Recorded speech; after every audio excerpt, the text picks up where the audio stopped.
I'm Olivia Jensen, 29, and the apartment I spent 5 years saving for just became the center of family drama. During our monthly dinner, my parents casually announced, "Your sister will live in your apartment," as if my hard-earned space was community property. While I nodded and sipped my wine, internally I was screaming. The look in my mother's eyes said this wasn't a suggestion, and my sister's entitled smile told me everything I needed to know. Before I dive into how this family ambush unfolded, and what I did next, drop a comment letting me know where you're watching from and hit subscribe if you've ever had family members who think your boundaries are just suggestions. Growing up as the middle child in the Jensen family meant living in the shadow of perfectionism and expectations that seemed to apply differently to each of us. Being the first one to graduate college meant something to me, but almost nothing to my parents, who viewed my education as the bare minimum rather than the achievement it was for someone who worked 3 jobs while maintaining a full scholarship. My apartment in downtown Portland wasn't just 4 walls and a ceiling with exposed brick and morning sunlight that painted the hardwood floors golden. It represented every extra shift I picked up at the campus coffee shop, every tutoring session I squeezed in between classes, and every penny I saved instead of joining friends for weekend getaways. When I signed that lease 2 years ago, I finally felt like I had something that was entirely mine, something tangible that represented my independence from a family dynamic that had always left me gasping for air and recognition. My older sister, Rachel, had always been the golden child, the one whose artistic talents were celebrated with gallery showings funded by my parents, while my academic achievements warranted nothing more than a perfunctory, "That's nice," over dinner. Rachel moved in and out of our parents' house like it had a revolving door, always after another failed relationship or career setback that somehow wasn't her fault. She'd arrive with suitcases full of designer clothes bought with our parents' credit card, crying about how unfair life had been to her, and they would comfort her with spare keys to their vacation property or a new car to help her get back on her feet. Meanwhile, I drove the same used Honda Civic I bought in college, meticulously maintained because I knew no replacement was coming if it broke down. My younger brother Ethan was the baby of the family, perpetually excused from responsibility, because he was finding himself through a series of abandoned hobbies and half-finished online courses that my parents funded without question.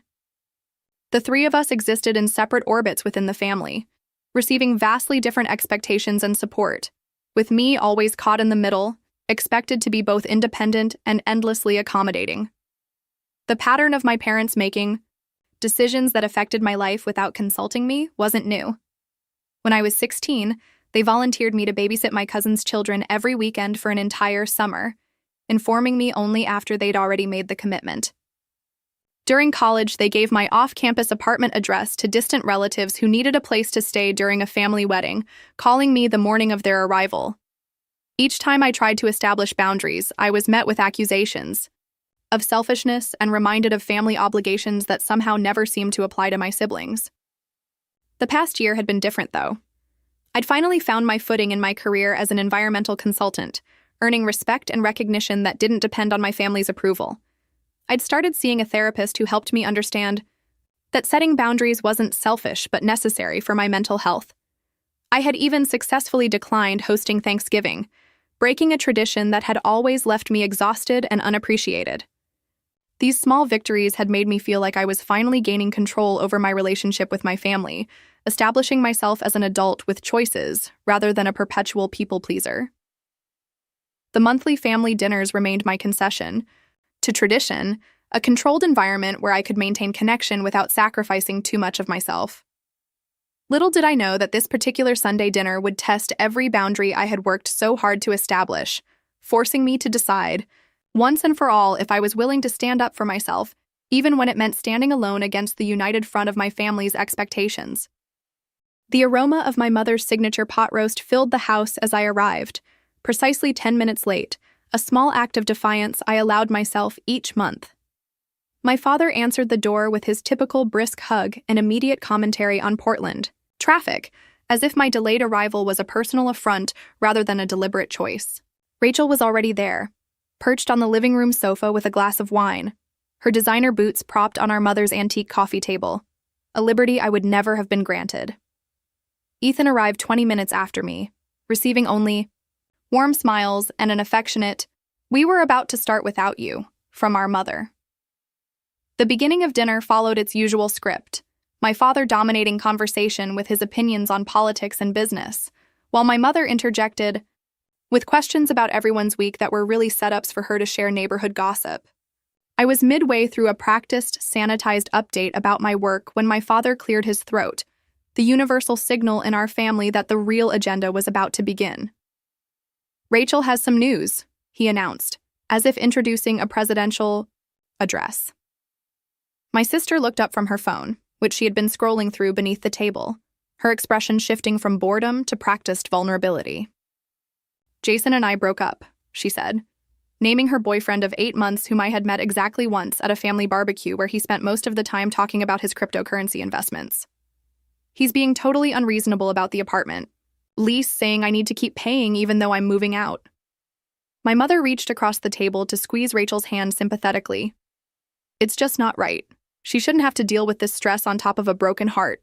I nodded automatically, the appropriate sisterly response, while mentally calculating how long I needed to stay before making my escape. "So," my father continued, cutting into his roast beef with surgical precision, "we've worked it all out. Rachel will move into your place while she gets back on her feet." The casual delivery of this bombshell made it all the more shocking, as if he were announcing a change in dinner plans rather than the invasion of my personal space. My mother smiled brightly, already moving on to logistics. "It makes perfect sense. Your apartment has that spare room you use as an office, and you're always saying how you work late at the office anyway. Rachel just needs a few months to find her own place and recover." I felt the familiar tightness in my chest that accompanied these moments, the physical manifestation of boundaries being bulldozed. "I actually use my office," I said, carefully measuring each word. "I've been taking on freelance projects that require a dedicated workspace." My sister rolled her eyes, not even bothering to hide her dismissal. "You can work at the kitchen table. I did that all through college." The fact that her college experience consisted of an art degree funded entirely by our parents, completed in 5.5 years with multiple mental health breaks, went unmentioned. "It's just temporary," my father added with finality, as if that addressed all possible objections. Family helps family. My mother was already on her phone, scrolling through her calendar. "We can help move her things next Saturday. Your building has visitor parking, right?" I watched them planning the dismantling of my personal space, the sanctuary I had created for myself, with the same enthusiasm they once showed planning Rachel's 16th birthday party, while forgetting my 18th. My brother caught my eye across the table and quickly looked away, unwilling to be drawn into a conflict that didn't directly affect him. I recognized the familiar crossroads: speak up and face the collective disapproval of my family, or remain silent and surrender my boundaries once again. This time, however, something shifted inside me. Instead of the anxious need to please that usually accompanied these moments, I felt a calm clarity. "I'll need to check my lease about long-term guests," I said neutrally, neither agreeing nor refusing outright. Of course, my mother waved away my concern. "But that's just formality. They can't stop you from helping your sister." I nodded again, letting them believe my compliance was assured while mentally drafting a completely different plan. The conversation shifted to the logistics of Rachel's move, with no one bothering to ask if I had plans for the weekend they had commandeered or considerations they had overlooked. I offered minimal responses, letting them mistake my quiet for agreement, rather than strategic retreat. As I helped clear the dishes after dessert, mapping out my response in my head, I realized I had reached the point where acquiescence was no longer an option I could live with. The drive home from my parents' house had never felt so liberating, my car becoming the transitional space where the dutiful daughter was replaced by a woman finally ready to take control. Sitting in my car outside my apartment building, I turned off the engine but didn't immediately get out. The familiar post-family dinner emotional hangover was settling in, but this time it came with a new sensation, something between righteous, anger, and absolute clarity.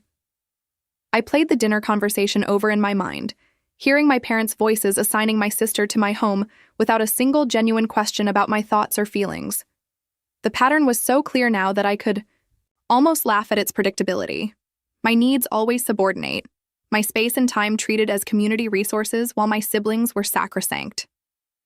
I thought about all the times I had swallowed my objections in the name of keeping the peace, all the small surrenders that had accumulated into the expectation that I would always bend.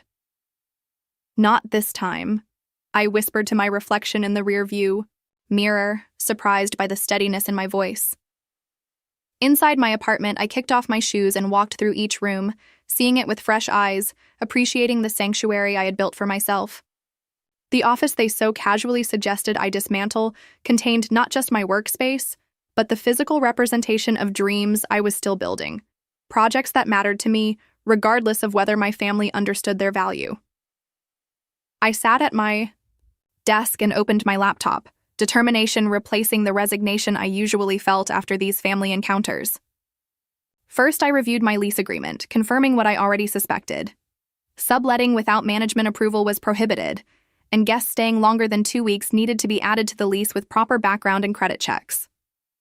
Rather than seeing these as obstacles, I recognized them as the framework for my response. Next, I called my friend Megan, who had witnessed the slow erosion of my boundaries over years of friendship. "They did what?" she exclaimed after I explained the situation. "Oh, hell no, Liv. You can't let this happen again." Her indignation was validating in a way my own emotions rarely were, her outsider perspective confirming that my family's behavior wasn't normal or acceptable. "I'm not going to," I said, surprising myself with my conviction. "I just need to figure out how to handle this without causing a complete family meltdown." We talked through options, discarding the direct confrontation approach that had failed in the past. My family had mastered the art of overwhelming opposition through sheer persistence and united guilt-tripping. This situation called for strategy, over confrontation, action over argument. "What if you just weren't there?" Megan suggested. "What if when they show up with Rachel's stuff, you're simply unavailable?" The idea took root immediately. I had vacation days accumulated, and a work conference in Seattle the following month that I could potentially move up. My mind raced with possibilities, not just for avoiding the immediate conflict, but for establishing a precedent that would reshape my family relationships going forward. After ending the call with Megan, I researched tenant rights more thoroughly, taking notes on the legal protection of my occupancy. I contacted my building manager via email, inquiring about the visitor policy and security protocols, framing my questions as general interest rather than specific concern. By midnight, my initial anxiety had transformed into methodical planning. I created a document outlining each step needed to secure my space and my boundaries, schedule adjustment, communication strategy, legal considerations, and contingency plans. I considered who might temporarily occupy my apartment during my absence, someone whose presence would make it impossible for my sister to simply move in. My colleague Derek had recently mentioned needing a place to stay while his condo underwent emergency repairs. He was responsible, professional, and unknown to my family, making him the perfect temporary occupant. The final piece clicked into place when I realized I could create a legitimate short-term sublease for Derek, documenting the arrangement in a way that would stand up to my family's inevitable attempts to circumvent it. As I finally went to bed, exhaustion mingled with a newfound sense of empowerment. For perhaps the first time, I wasn't lying awake rehearsing explanations or apologies for standing up for myself. Instead, I was planning a resolution that would force my family to recognize me as an adult, with rights they could not override, regardless of their expectations or sense of entitlement. The path ahead would be uncomfortable and possibly painful, but as I drifted off to sleep, I knew with absolute certainty that the discomfort of confrontation would be far more bearable than the slow suffocation of surrendering my independence yet again. The week following the family dinner unfolded with methodical precision as I implemented each phase of my plan. Monday morning began with a visit to my building's management office, where I spoke with Tanya, the property manager who had approved my lease application 2 years earlier. "I'm considering having a friend stay while I'm away for work," I explained, careful to frame the situation in neutral terms. "I wanted to make sure I understand all the policies about guests and temporary occupants." Tanya provided the visitor guidelines and sublease paperwork, explaining that any stay longer than 14 days required management approval and a background check for the occupant. I nodded, feigning casual interest while mentally noting how These policies contradicted my family's assumptions. And just to clarify, if someone showed up claiming to be moving in without this paperwork, I asked. Absolutely not permitted, Tanya stated firmly. Security would prevent entry without authorization, and we take that very seriously. It's for everyone's safety and compliance with occupancy laws. Armed with this confirmation, I texted my colleague Derek during lunch, explaining my situation in professional terms while omitting the more dysfunctional family dynamics. I need someone responsible in my apartment while I'm away for 2 weeks. There would be a formal sublease to protect both of us. Would you be interested? Derek's response came within the hour, expressing gratitude for the timing given his ongoing condo repairs. We arranged to meet Wednesday after work to review the arrangement and complete the necessary paperwork. Tuesday evening, I received the first text from Rachel. Mom says I should check with you about what furniture I should bring. I'm thinking my bedroom set would look better in your spare room than whatever you have in there. The presumptuous tone confirmed I was making the right decision. I crafted a deliberately vague response. I'm figuring out some logistics about the apartment situation.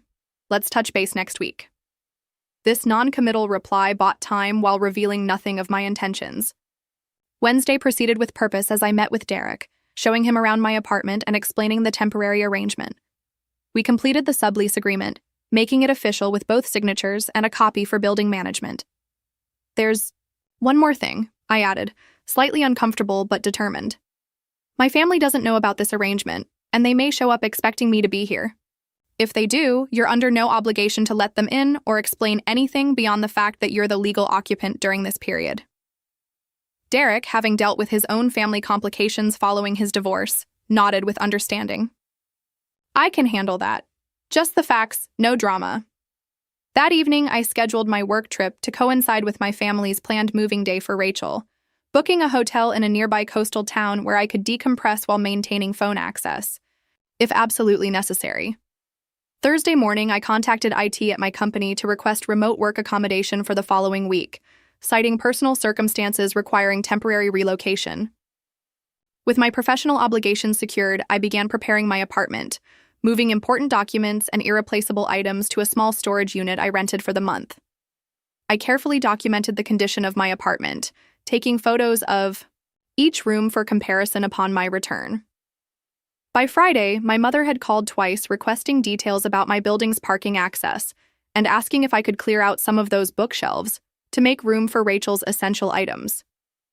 I responded with brief texts about being swamped with work deadlines and promises to work everything out before next weekend. I intentionally created the impression of busy acquiescence while finalizing the details of my counter strategy. Saturday involved setting up a small security camera in my living room, positioned to monitor the entry area, a legal precaution I never imagined needing against my own family. I gave Derek a set of keys, the building access code, and written authorization for building security.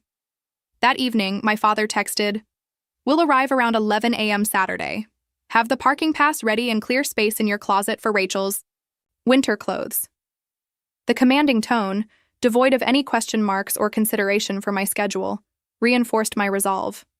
Sunday morning, I met with Derek for a final walkthrough, confirming he understood the boundaries of the arrangement and providing emergency contact information that notably excluded my immediate family members. As I packed my own bag for my work trip, I felt an unfamiliar sense of calm determination. My phone buzzed with a final text from my mother. "Rachel's so excited about her fresh start at your place. This will bring you girls closer together." I left this message unanswered, recognizing it as another attempt to frame their imposition as a gift I should be grateful for. By Sunday evening, everything was in place. I had reclaimed my power not through confrontation, but through careful planning and legitimate exercise of my rights. As I set my phone's notifications to silent mode except for work contacts and Derek, I prepared myself for the inevitable storm that would erupt when my family's expectations collided with the reality I had arranged.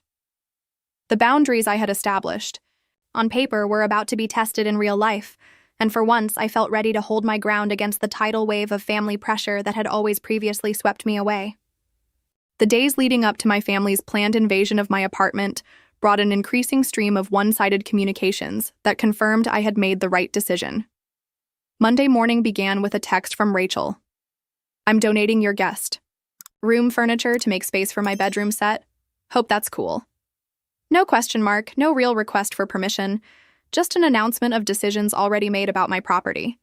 I didn't respond immediately, letting the presumption hang, unanswered while I focused on preparing for my temporary absence. By lunchtime, my mother had called twice, leaving voicemails about paint colors Rachel was considering for her room and asking if I could take down the depressing photography from my hallway to make space for Rachel's collection of framed concert posters. The casual dismissal of my carefully curated home decor, pieces I had selected to represent memories and moments important to me, stung in a familiar way but strengthened my resolve. Tuesday evening brought a call from my father, his tone mixing authority with manufactured concern. "Your mother says you haven't been responding to her texts about Rachel's move. Is there a problem we need to discuss?" The question wasn't actually an invitation for honest communication, but rather a thinly veiled directive to fall in line with their plans. "I've been swamped with work," I responded, the half-truth coming easily. "Just finishing up some projects before the weekend."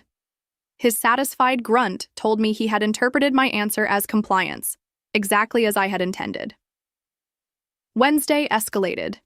Further, when Rachel sent a group text to our family announcing she had given notice at her apartment and scheduled movers for Saturday. "So excited for sister bonding time," she wrote, tagging me with a series of heart emojis that felt more like claiming territory than expressing affection.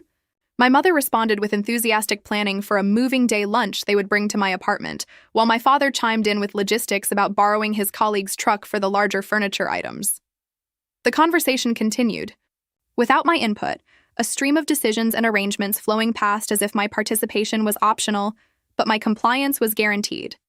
That evening, I met with Megan for dinner, my last opportunity to see her before I implemented the final phase of my plan. "They're really doing this, aren't they?" she asked, scrolling through the screenshots I showed her of my family's messages. "They have absolutely no doubt you'll just roll over and let them take over your space." I nodded, picking at my food, as the reality of the confrontation ahead settled in my stomach like a stone. I know this is the right thing to do, but I still feel guilty, like I'm being mean or selfish for not helping my sister. Megan reached across the table and squeezed my hand. "Liv, listen to me. Having boundaries isn't mean. Expecting basic respect isn't selfish. They're the ones being inappropriate here, not you."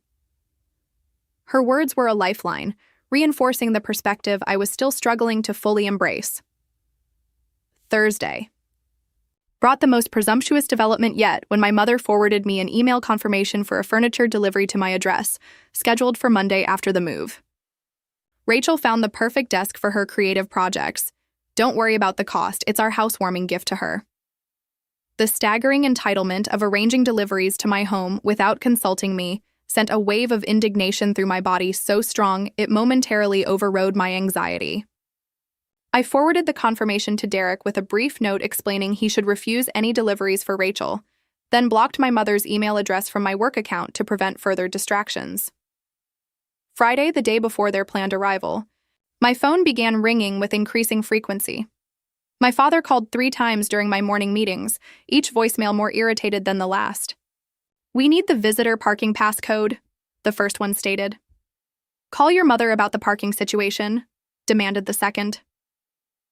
By the third, his patience had clearly evaporated. "Olivia, this is ridiculous. Call us back immediately about tomorrow's arrangements." My mother alternated between guilt-inducing messages about Rachel's fragile emotional state following her breakup and passive-aggressive reminders about family obligations.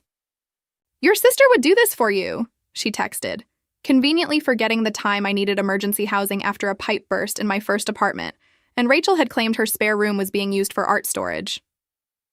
By early evening, I had packed my bag for my weekend away and finalized arrangements with Derek, who would move in later that night. I set an out-of-office email response citing a work emergency requiring immediate travel, deliberately vague but official sounding. As I prepared to leave, my phone lit up with a final message from my father. "We'll be at your building at 11 a.m. Sharp. Rachel's entire apartment is packed and ready. Don't make this difficult."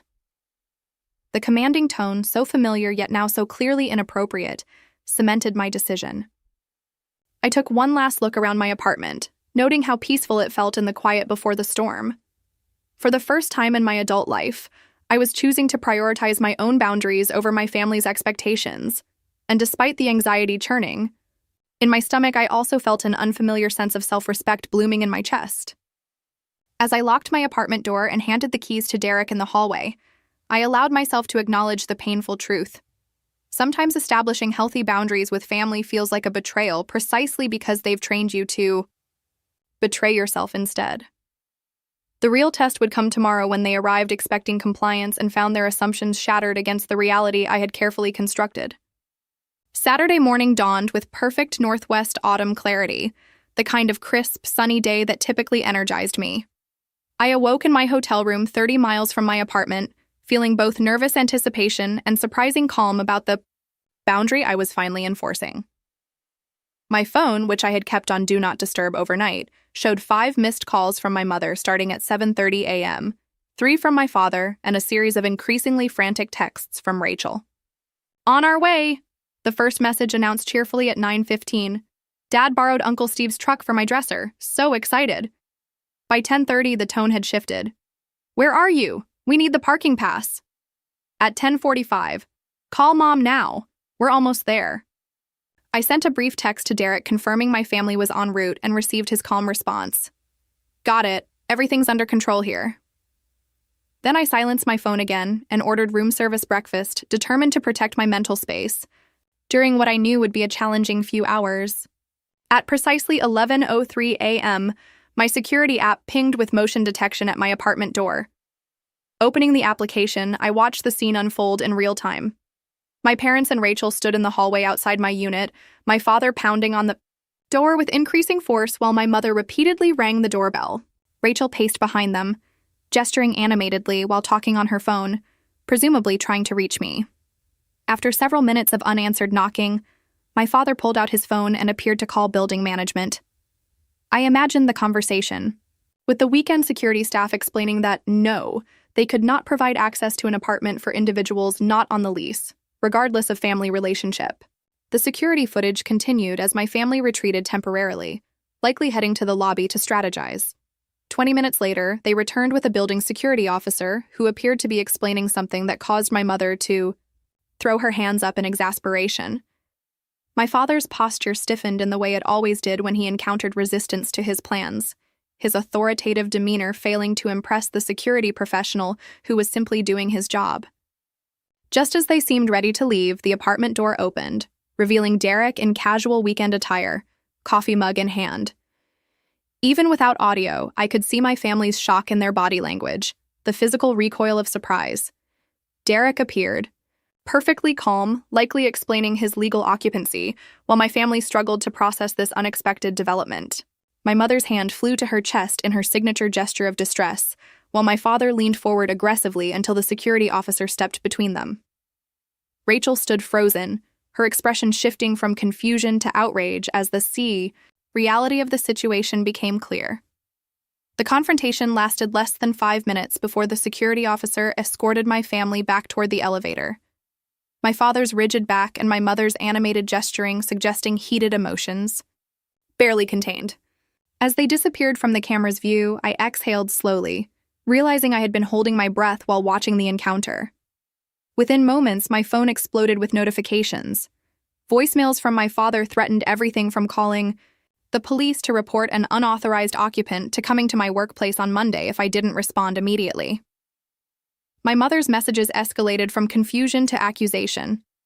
"How could you do this to your sister? We've raised you better than this." Rachel's texts were less restrained, a stream of all-caps invective questioning my character, loyalty, and basic human decency. I forwarded the most concerning messages to my friend Megan, who had offered to monitor the situation in case legal intervention became necessary. "Your family is melting down," she texted back after reviewing them. "But you're completely within your rights. Stay strong." Around 1 p.m., Derek called to give me a first-hand account of the confrontation.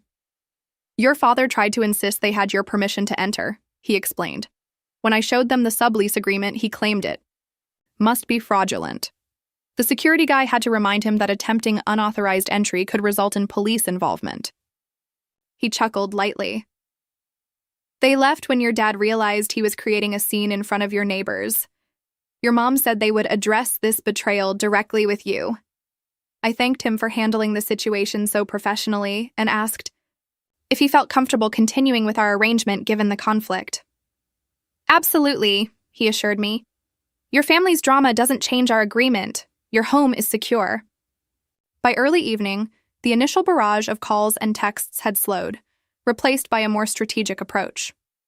My aunt called, clearly enlisted as a mediator, her voice gentle with practiced concern.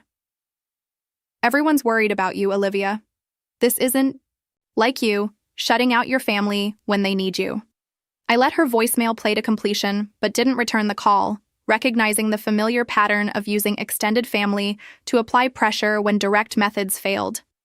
My father's final message of the day came at 10:30 p.m., his voice deliberately controlled but underlined with anger. Your mother is distraught. Rachel has nowhere to go. Whatever point you're trying to make, you've made it.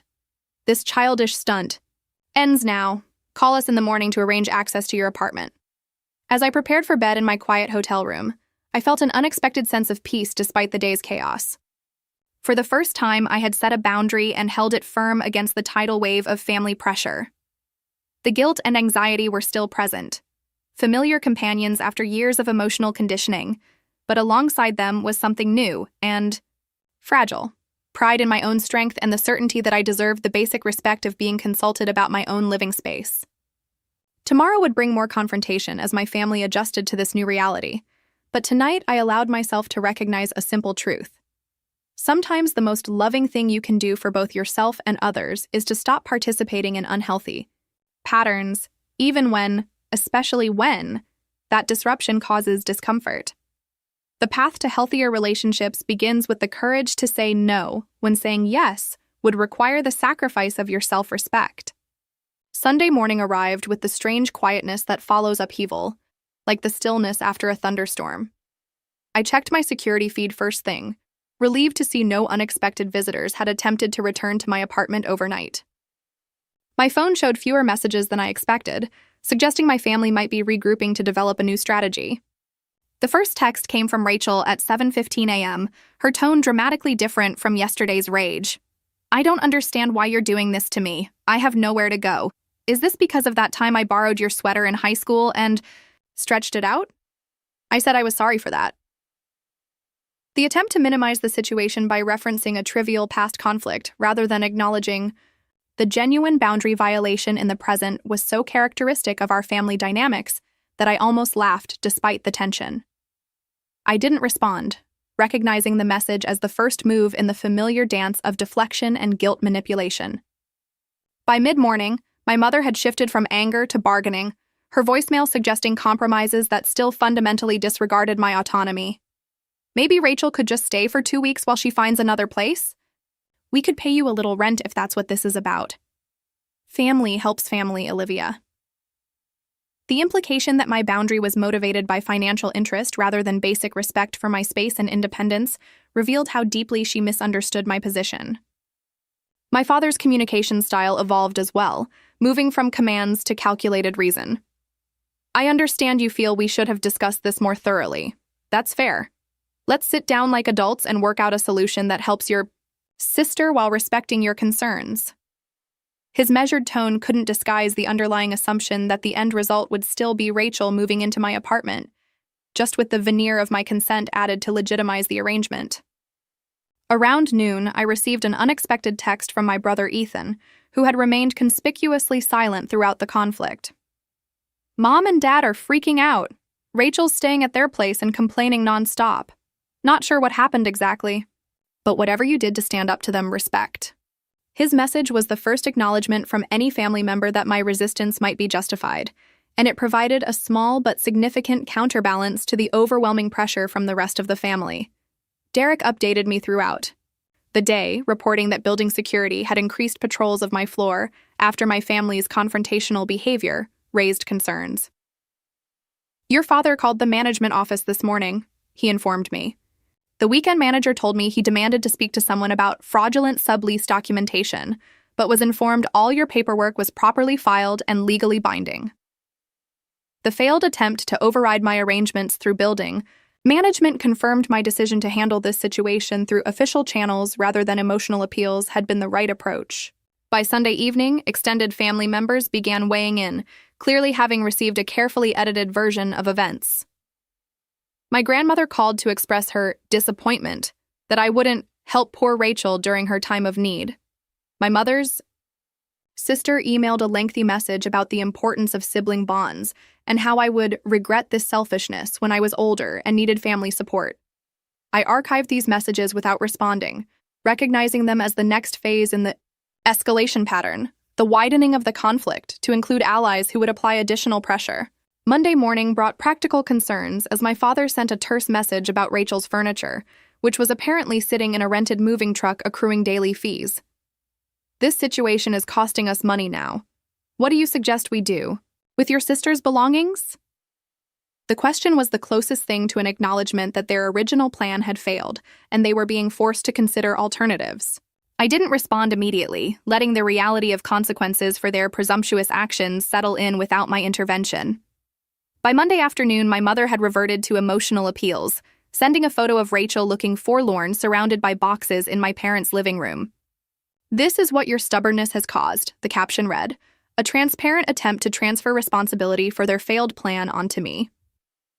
I muted the conversation and spent the evening researching family therapists in our area, recognizing that if any healthy relationship was to be salvaged from this situation, professional guidance would be essential. Tuesday brought the first sign of genuine recalibration as my father's tone shifted from demanding to pragmatic. "We're looking at apartment listings for Rachel. Let us know when you're ready to discuss what happened." The brief message contained no apology or acknowledgement of overstepping, but the pivot to finding alternative housing for my sister represented the first tangible evidence that my boundary was being recognized, if not yet respected. That evening, I crafted a careful response, my first direct communication since the confrontation. "I'm glad you're helping Rachel find her own place. I'll be back in town Friday and am willing to meet and talk on Saturday afternoon." The message was intentionally neutral, offering an opportunity for discussion without apology for my actions or emotional engagement with their accusations.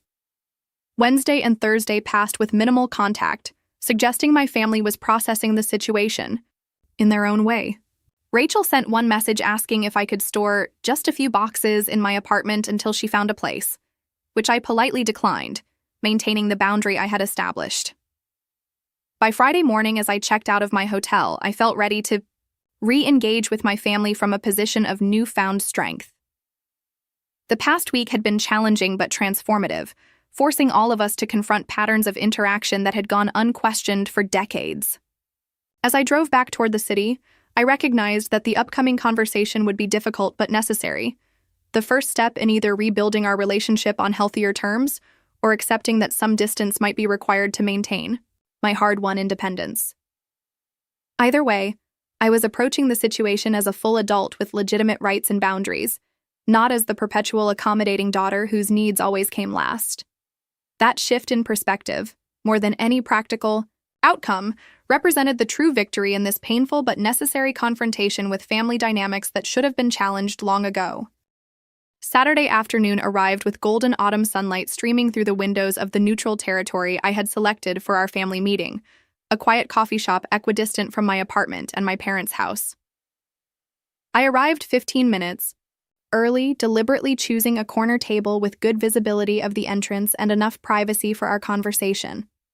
Ordering a cappuccino provided a moment to steady my nerves and review the key points I had prepared, determined to remain calm and clear, regardless of how my family approached the discussion. My mother arrived first, 5 minutes early as was her habit, her expression carefully composed but her rapid blinking betraying her nervousness.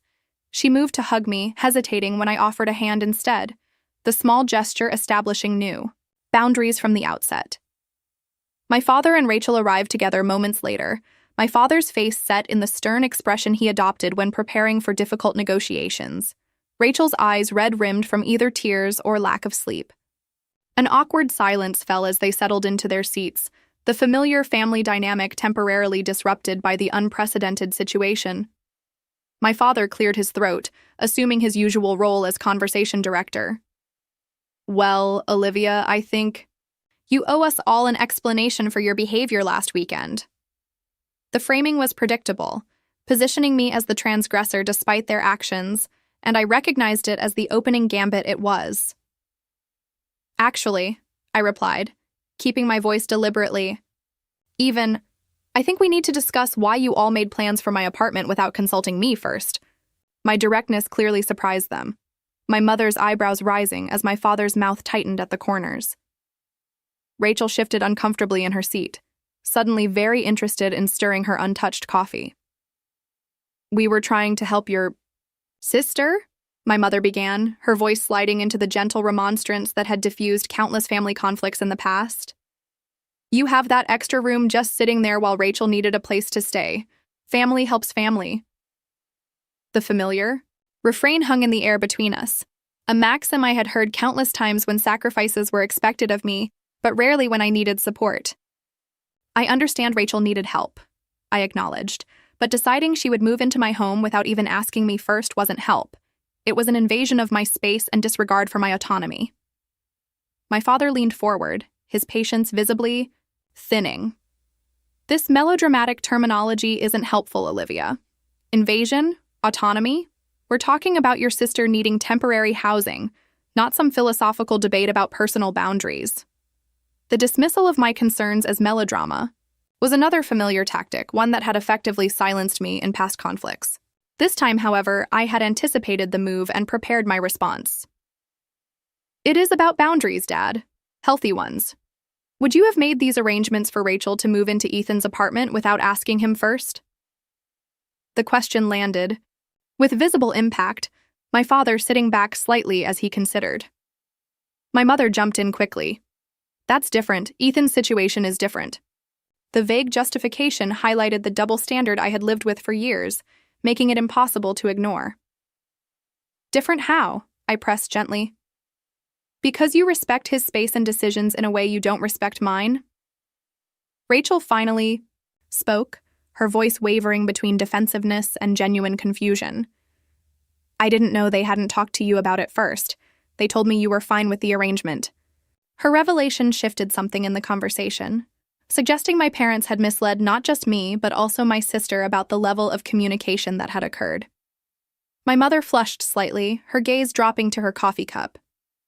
We were going to discuss the details with you, but we knew you'd be agreeable once you understood Rachel's situation. The presumption inherent in her statement hung in the air, impossible to ignore. That's exactly the problem, I said quietly. You didn't talk to me because you assumed I'd say yes regardless of my own needs or circumstances. You treated my home as community property rather than my personal space. My father started to respond, but paused, seemingly processing my words with unexpected consideration. The momentary silence stretched until he finally spoke, his tone notably less combative. Perhaps we should have approached this differently. Your living situation is your own business, and we overstepped. The acknowledgement, however reluctant, was more than I had honestly expected, and I felt something tight in my chest begin to loosen slightly. My mother's expression remained troubled, her innate desire for family harmony clearly battling with the disruption to established patterns. We just want what's best for both our girls, she said, reaching toward me again. You've always been so independent, we sometimes forget to check if you need your space. The qualifier sometimes understated decades of boundary violations, but I recognized the statement as the closest thing to an apology I was likely to receive in this initial conversation. Rachel looked between our parents, then directly at me, her expression more genuine than I had seen in years. I'm sorry, Liv, I should have called you directly instead of just assuming everything was arranged. That was really inconsiderate. Her apology, unqualified and straightforward, surprised me most of all. Thank you for saying that, I replied sincerely. I would have been happy to help you find solutions if I'd been approached respectfully. The conversation shifted then, moving from accusation to tentative problem-solving. My father mentioned several apartments they had found for Rachel, more affordable than she had initially wanted, but within her budget with some parental assistance. My mother suggested a family gathering to help Rachel move once she secured a place, carefully adding, "if everyone's available," with a meaningful glance at me. As the tension gradually eased, I introduced my final prepared point, the one I had been most nervous about addressing. Going forward, I need certain boundaries respected, direct communication rather than assumptions, consulting me about decisions that affect my life before they're made, and respecting my right to say no without being made to feel selfish or difficult. My father nodded slowly, the businessman in him recognizing reasonable terms, even if the father in him struggled with the changing dynamic. Fair enough. We'll try to be more mindful. My mother reached across the table, not to touch me, but to place her hand near mine, a gesture of connection without presumption. We love you, Olivia. Sometimes we get caught up in managing everything and forget that you're an adult with your own life now. As we prepared to leave, arrangements tentatively made for helping Rachel with apartment viewings the following weekend, I felt both exhausted and cautiously optimistic. The conversation hadn't solved everything. Decades of family patterns couldn't be restructured in a single coffee shop meeting, but it had established a precedent for more respectful interaction that I was determined to maintain going forward. Rachel hung back as our parents headed to their car, catching my arm gently. "I really am sorry," she said, her voice lower and more sincere than the performance contrition she had often deployed in family conflicts. "And I'm kind of impressed, actually. I've never seen anyone stand up to Mom and Dad like that." Her acknowledgement of the difficulty and significance of what I had done provided unexpected validation. It wasn't easy, I admitted, but it was necessary for all of us. As I watched them drive away, I felt lighter than I had in weeks. Not because all problems were solved, but because I had finally found my voice in the family conversation that had excluded it for so long. Returning to my apartment after Derek's sublease ended felt like coming home to a space that was truly mine in a way it hadn't been before. The physical surroundings were unchanged, every piece of furniture and decoration exactly where I had left them. But something fundamental had shifted in my relationship to this sanctuary I had created for myself. Standing in my living room that first evening alone, I ran my hand along the bookshelf my father had so casually suggested clearing. For Rachel's belongings, appreciating how each object represented choices I had made for myself, rather than accommodations for others' expectations. The week following our coffee shop conversation brought subtle but significant changes in my family's communication patterns. My mother called rather than texted about family matters, her carefully worded questions actually framed as requests, rather than assumptions. "We're helping Rachel look at apartments on Saturday if you'd like to join us," she offered, the tentative phrasing acknowledging my right to decline without judgment. My father's communication remained more distant, but noticeably more respectful. His habitual directives replaced by informational updates that required no response. Rachel surprised me most, reaching out to suggest lunch, just us sisters, with an openness I hadn't experienced with her since childhood.